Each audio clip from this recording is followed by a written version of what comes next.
O ito, pamasko ko sa'yo Kahit konting pamasko lang yan. Anong bibilin mo dyan sa 50 pesos? Makaon, yun. Sige, anak, magpakabait ka. So, good morning everyone, no? May share po tayong video. Tara, samahan nyo ako.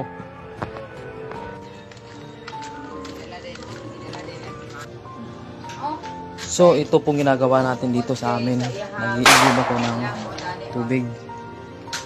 Ito pong galon. Tag 5 piso po ang isang galon. Sa 10 galon po, kikita po tayo ng 50 pesos. Wow! So, ito po yung kita natin sa 3 araw po na pag-iigib ng tubig. Ito po, may gagawin po tayo dito. Itong pinagpawisan ko na pera sa pag-iigib ko ng tubig.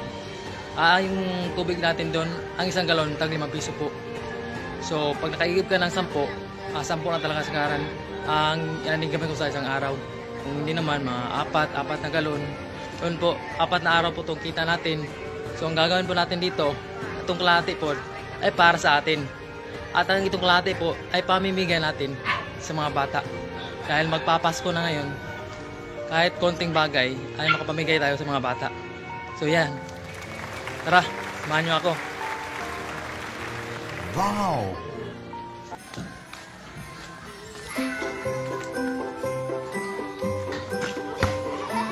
Ay, naanak!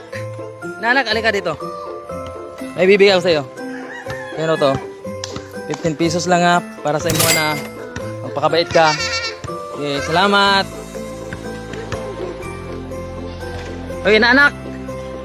Alika dito. May bibigay ako sa'yo. O, ito.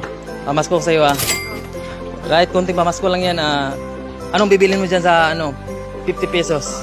Makaon, yun. Sige, anak, magpakabait ka. Oy, good morning inaanak. Naku yatag si mga kwarta 15 pesos lang. 15 pesos na. Sa may pait ni mga anak? Makaon, sige, good boy. Salamat. So, mana tayo panghatag sa mga bata. San gamay ra atong nahatag, napalipay na itong mga bata.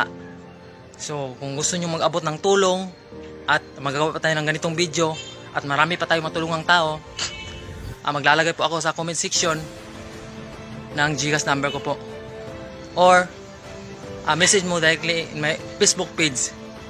Yun lang po.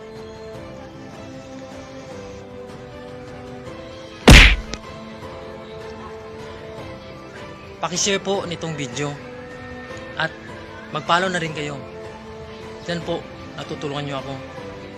At para ma-inspire po akong gumawa pa ng maraming ganitong video. Yun lang po. Salamat.